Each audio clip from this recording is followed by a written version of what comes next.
वो मर्द नहीं जो डर जाए हालात के खूनी मंजर से, जिस दौर में जीना मुश्किल हो उस दौर में जीना लाजिम है। अपने अंदर पाकिस्तानी तमाम लोगों को मैं ये कहता हूँ कि जितना मुश्किल टफ तरीन दौर होता है, मुसलमान उसी मुश्किलात के अंदर जो ना एक इमामत और एक क़यादत, एक बहादुरी, एक दिलेरी, एक मुजाहिद, एक बेहतरीन इमाम जन्म लेते हैं। वो खड़े होते हैं, जितना मुश्किल, जितने हालात इस मुल्क के, हमारी कौम के, हमारे लोगों के तंग होंगे, इतनी बड़ा इनकलाब खड़ा होगा। घबराएं नहीं, इंशाअल्लाह यकीन रखें कि जो यकीन की राह पे चल पड़े, ये जो दीन की राह पे चल पड़े, ये जो यकीन की राह पे चल पड़े, उन्हें मंजिलों ने पनाह दी। जिन्हें वसवसों ने डरा दिया वो कदम कदम पर बहक गए।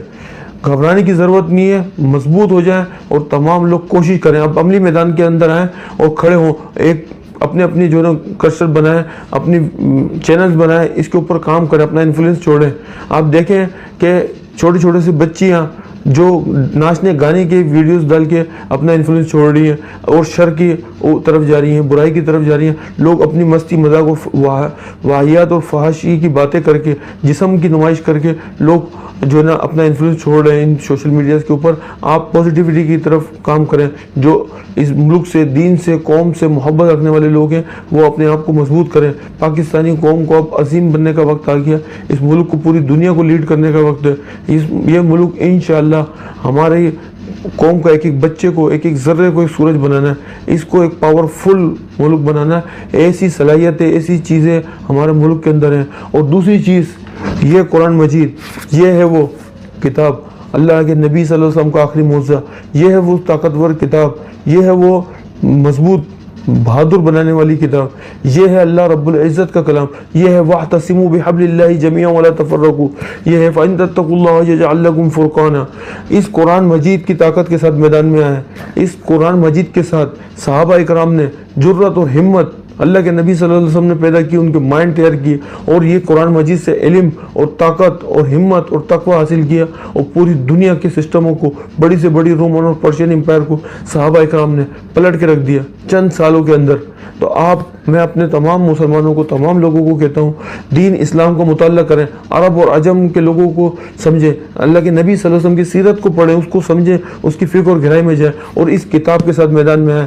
चाहे वो साइंस के अंदर आए, चाहे वो बायोलॉजी के अंदर आए, फिज़िक्स के अंदर आए, डॉक्टरी के अंदर आए, किसी भी फील्ड के अंदर आए, चाहे वो सियासत के अंदर आए। सियासत शरिया भी इसके अंदर है। इसके अंदर माशी निज़ाम, माईशत मजबूत करने के निज़ाम, इसके अंदर घर चलाने के निज़ाम, फैक्ट्रियाँ चलाने के निज़ाम, इसके अंदर मुल्क चलाने के निज़ाम, सल्तनतें चलाने के निज़ाम। इस कायनात के बादशाह की किताब है ये।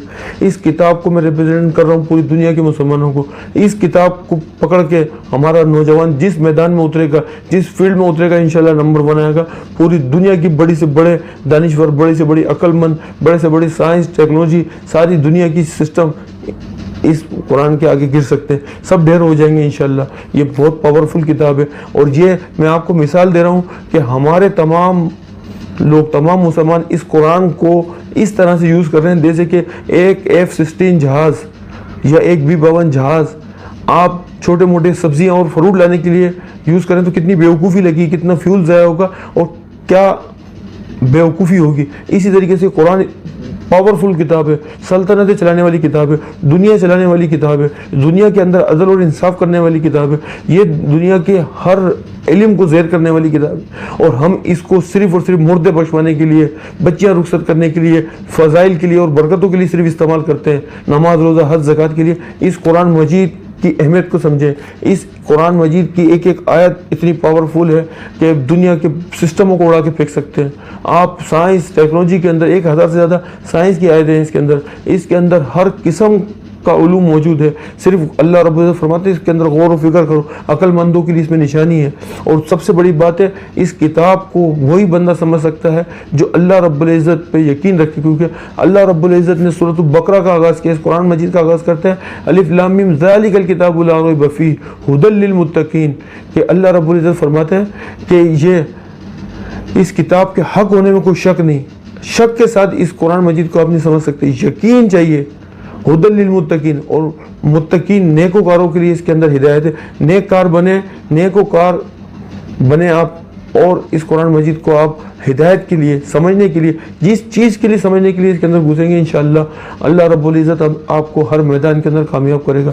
ये अल्लाह रब्बुल इज़्ज़त का सबसे बड़ा इनाम है इस इंसानियत के ऊपर, तमाम इंसानियत के ऊपर अल्लाह ने अपना फजल किया, अपने प्यारे महबूब हज़रत मोहम्मद मुस्तफ़ा सल्लल्लाहु अलैहि वसल्लम के सीरत मुबारक के ऊपर इस कुरान को नाजिल किया। और ये कुरान मजीद इतना पावरफुल है कि अल्लाह रब्बुल फरमाते हैं कि अगर हम किसी पहाड़ पर नाजिल करते तो पहाड़ रेज़ा रेज़ा होता। अल्लाह के नबी सल्लल्लाहु अलैहि वसल्लम की वो सीना इतना मजबूत सीना था, इसको आम बंदा, आम कोई डरपोक, कोई बुज़दिल, कोई कमज़ोर, दुनिया परस्त इंसान, शहवत परस्त इंसान इस कुरान मजीद की आयत को नहीं समझ सकता, नहीं उठा सकता। इसके लिए तकवा अख्तियार करना, अल्लाह पे यकीन, अपने पाकीज़गी, अपने आप को पाक करना, अपने आप को मजबूत रखना, अपना करैक्टर और किरदार वाला इंसान, दिलेर और बहादुर एक मुजाहिद इंसान इस कुरान मजीद को उठा सकता है, इसकी आयतों को समझ सकता है और अप्लाई कर सकता है। ये आम, ये कमज़ोर, बुज़दिल, डरपोक लोगों का दीन है ही नहीं। ये कुरान पावरफुल लोगों के ऊपर नाजिल हुआ कि अल्लाह के नबी सल्लल्लाहु अलैहि वसल्लम के ऊपर जब ये कुरान मजीद की आयतें नाजिल होती थी तो अल्लाह के नबी सल्लल्लाहु अलैहि वसल्लम की ऊँटनियाँ बैठ जाती थी, उनकी जो ना जान निकल जाती थी। अल्लाह के नबी सल्लल्लाहु अलैहि वसल्लम पे जब कुरान मजीद की आयतें नाजिल होती थी तो पिंडलियाँ टूटने का डर होता था। इतना वज़न है इस किताब में, इतनी पावरफुल किताब है और हमने इसको इतना लाइटली ले लिया, बहुत हल्का ले लिया। यही किताब थी जिसने दुनिया के हर सिस्टम को उड़ा के फेंक दिया। ये सहाबा इकराम के पास दो ही चीज़ें थी। अल्लाह के नबी सल्लल्लाहु अलैहि वसल्लम ने फरमाया कि मैं गुमसाम की जंगों वाला नबी बना के भेजा गया हूँ और मेरा रिस्क मेरे नेज़े की नोक पे, मेरा रिस्क मेरे नेज़े की नोक के ऊपर है। और दूसरी चीज़ ये अल्लाह की किताब, इसमें हिदायत है, इसमें हिकमत है, इसमें नूर है। और इस किताब को जो थाम लेगा वो कभी गुमराह नहीं होगा और जो इस किताब को छोड़ देगा वो तबाह बर्बाद हो जाएगा। उसको शैतान, फितने, दुनिया की मोहब्बतें उसको डुबो देंगी। तो मैं आप तमाम लोगों को बता रहा हूँ कि अल्लाह के नबी सल्लल्लाहु अलैहि वसल्लम ने हज्जुल विदा के मौके पर दो ही चीज़ें अपनी उम्मत के लिए छोड़ी। एक ये अल्लाह की रस्सी, अल्लाह की किताब, दूसरी अपनी सुन्नत। कुरान और सुन्नत को, कुरान और हदीस को मजबूती से पकड़ें और मैदान के अंदर आएँ। वाइदा आज़म तब तवक्कल अल्लाह, तवक्कल करें, समझें, इस चीज़ों को समझें और मैदान में अमली तौर के ऊपर। बिल्कुल टाइम नहीं है हमारे कौम के पास, हर बंदे के पास कि वो रिलैक्स होकर बैठे। कुरान की आयत है इन यशा युज़हिबकुम व यअति बिखल्किन जदीद। जो इल्म है, जो फ़िक़्ह और गहराई को समझता है, उस आयत पर गौर कर रहे कि अगर हम अल्लाह के दीन के लिए कोशिश ही नहीं करेंगे और कुछ काम नहीं करेंगे, एक्टिव नहीं होंगे, पड़े रहेंगे बिस्तरों पे, पड़े रहेंगे खानकाहों में, पड़े रहेंगे मस्जिदों में और मदरसों में, तो अल्लाह रब्बुल इज़्ज़त आपको हटाकर किसी और कौम को ये जिम्मेदारी दे देंगे। और यही चलता आ रहा है। जब यहूदियों को ये जिम्मेदारी दी, उनके अंदर अम्बियाओं की अल्लाह ने कतारें उतारी, उन्होंने अपने अम्बिया को झुटलाया, अल्लाह की आयतों को झुटलाया, नाफरमानी की, उनके लिए मनुष्य सलवे अल्लाह ने उतारे, उनके लिए अल्लाह रब्बुल इज़्ज़त ने उनको ताज पहनाया, उनको पसंद किया। लेकिन उन्होंने जब छोड़ दिया तो अल्लाह ने दूसरी कौम को उठाया, जब उन्होंने छोड़ दिया तो तीसरी कौम को उठाया। इसी तरीके से अरब के अंदर जब तक सहाबा इकराम, अहले बैत, तबा ताबीन, सिद्दीकीन, सालिहीन कोशिश करते रहे तो इस्लाम अरब में रहा। फिर अजम के अंदर, फिर तुर्क के अंदर आ गया। उन लोगों ने, सुल्तान सलाहुद्दीन अय्यूबी, उन लोगों ने कोशिश की, अल्लाह ने खिलाफत इज़्ज़त दुनिया की उनको दे दी, इमामत क्या देते। जब वो उन्होंने गार्ड डाउन किए तो अल्लाह ने हिंद के लोगों को दे दिया, अजमी लोगों को दे दिया अल्लाह ने इस ताकत को, इमामत और क़यादत को।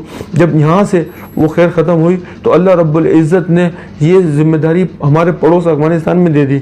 वहाँ पर मुल्ला उमर मुजाहिद ने इस दीन इस्लाम की कमान को, इस इस्लाम के झंडे को संभाला, कुर्बानियाँ दी, जहाद किया, मजबूती दिखाई, इस्लाम का निज़ाम नाफिज करके दिखाया, पूरी दुनिया से तन तनहा अकेले भिड़ गए थे ना। अल्लाह रब्बुल इज़्ज़त ने उन्हें फतवाहत दी, कामयाबी दी। अब ये मुल्क पाकिस्तान जो कलमे के नाम पे बना, ये मुल्क, इस मुल्क का एक एक ज़र्रा, एक एक दरख्त, एक एक चूड़िया, एक एक परिंदा, एक एक चींटी, एक एक इंसान की रूह यहाँ की आवाज़ कर रही है कि अल्लाह का निज़ाम इधर नाफिज करो, ताकि हम कश्मीर, फ़लस्तीन, पूरी दुनिया के अंदर अल्लाह के निज़ाम नाफिज कर सकें, पूरी दुनिया को अदल व इंसाफ से भर सकें। और हर कौम, हम ये नहीं चाहते कि सिर्फ मुसलमानों के साथ हम उनके जुल्म को बदले लें। दुनिया के अंदर हम ये जिम्मेदारी लेके आए हैं, तमाम मुसलमान जिसने ला इलाहा इल्लल्लाह मुहम्मद रसूलुल्लाह पढ़ा, कि दुनिया के किसी मुल्क के ऊपर किसी भी इंसान के साथ, चाहे वो हिंदू हो, यहूदी हो, ईसाई हो, उसके साथ कोई जुल्म करेगा, उसके साथ कोई नाइंसाफ़ी करेगा, उसका माल कोई ना हक लूटेगा, उसकी इज़्ज़तों के ऊपर कोई हाथ डालेगा, तो सबसे पहले ये मेरा कुरान मुझे इजाज़त देता है। अल्लाह रब्बुल इज़्ज़त का हुक्म है इसके अंदर। अल्लाह रब्बुल इज़्ज़त देते हैं कि हमारा काम है जुल्म को रोकने के लिए। उस मुश्किल वक्त में जो इंसान है जो पुकारता है, उसकी पुकार को सुन के हमें लब्बैक कहना और हमें जाना है, क्योंकि हमारे को अल्लाह रब्बुल इज़्ज़त ने चुना है। कुंतुम खैरा उम्मतिन उखरिजत लिन्नास तअमुरुना बिल मारूफ व तनहौना अनिल मुनकर व तुमिनुना बिल्लाह, कि अल्लाह रब्बुल इज़्ज़त ने बेहतरीन उम्मत बनाया हमें। क्यों? क्योंकि हम इंसानियत की खैर के लिए हमें बनाया कि हम नेकी का हुक्म देते हैं और बुराई से रोकते हैं और अल्लाह पर ऐसे ईमान लाते हैं जैसे ईमान लाने कहा कि ये सारे काम अल्लाह रब्बुल इज़्ज़त की कवानीन है। अगर हम एक आयत को भी झुठलाते हैं तो हम मुशरिक हैं, हम काफिर हैं। अल्लाह रब्बुल इज़्ज़त ने ये बेसिक कानून की, रूल ऑफ द लॉ की आयतें हमारे लिए उतारी हैं कि इनको अप्लाई करो और ये जिम्मेदारी तुम लेके आओ। इस कलमे की, कुरान की, हदीसों की, दीन इस्लाम को कबूल करने की सबसे बड़ी जिम्मेदारी ये है कि आप दीन इस्लाम की लिए जो ना ज़ुबान से, माल से, जान से कोशिश करें, जद्दोजहद करें।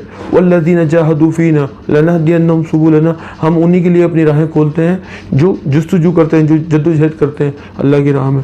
तो जो कोशिश करेगा, मन जद्दा वजदा, वही मंजिलों को पाएगा, वही कामयाब होगा। ये माल दौलत, ये चीज़ें दुनिया की, ये 1.5 दिन की ज़िंदगी, ये 1.5 मिनट की ज़िंदगी के लिए आप अपनी आखिरत को और दुनिया को अंदर अपना इमेज और अपने आने वाली नस्लों को तबाह बर्बाद ना करें।